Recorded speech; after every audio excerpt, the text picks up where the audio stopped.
অসুস্থ ছোট্ট মনুশ্রী চৌধুরী চিকিৎসার পাশে থাকার আশ্বাস দিয়ে নিজে দেওয়া কথা রাখলেন ত্রিপুরার সাংসদ বিপ্লব কুমার দেব। তার ওই বিশেষ উদ্যোগে উন্নত চিকিৎসার জন্য মনুশ্রীকে দিল্লির এমসে নিয়ে যাওয়া হয়েছে। সাংসদের নির্দেশেই তার আগরতলা ও দিল্লি অফিসের কর্মীরা মনুশ্রীর পরিবারের সঙ্গে প্রতিনিয়ত যোগাযোগ রাখছেন এবং হাসপাতালে ডাক্তার দেখানোর সমস্ত বিষয়টি তদারকি করছেন।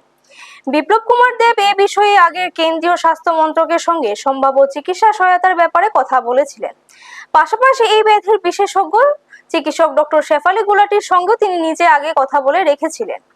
দিল্লির এমসে ডাক্তার দেখানোর পর সাংসদ বিপ্লব কুমার দেবের প্রতি গভীর কৃতজ্ঞতা প্রকাশ করেছেন মনুশ্রীর বাবা ধ্রুব চৌধুরী। পাশাপাশি এই ব্যাধির বিশেষজ্ঞ চিকিৎসক ডক্টর শেফালি গুলাটির সঙ্গে তিনি নিজে আগে থেকে কথা বলে রেখেছিলেন। দিল্লির এমসে ডাক্তার দেখানোর পর সাংসদ বিপ্লব কুমার দেবের প্রতি গভীর কৃতজ্ঞতা প্রকাশ করেছিলেন মনুশ্রীর বাবা ধ্রুব চৌধুরী। তিনি জানান যে বিশেষজ্ঞ চিকিৎসক ডক্টর শেফালি গুলাটি সহ এমসের 5 জন ডাক্তারের একটি মেডিকেল টিম দীর্ঘক্ষণ ধরে মনুশ্রীর শারীরিক অবস্থা পর্যবেক্ষণ করেছে এবং পরবর্তী চিকিৎসার পরামর্শ দিয়েছে। সাংসদ শ্রী দেবের অনুরোধে তাদের অ্যাপয়েন্টমেন্টের তারিখ এগিয়ে এনে দ্রুত চিকিৎসার ব্যবস্থা করা হয়।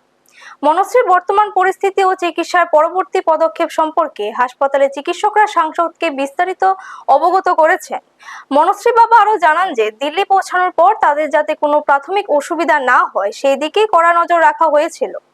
সোমবার সকালে সাংসদের দিল্লি অফিসের পিএস নিজে উপস্থিত থেকে ত্রিপুরা ভবন থেকে মনুশ্রীর পরিবারকে সশরীরে হাসপাতালে নিয়ে যান।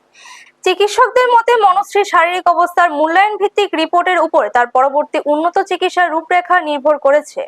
আগামী শুক্রবার চিকিৎসকদের এই মেডিকেল টিমের সঙ্গে মনুশ্রীর পরিবারের আবারও কথা হবে বলে জানা গেছে।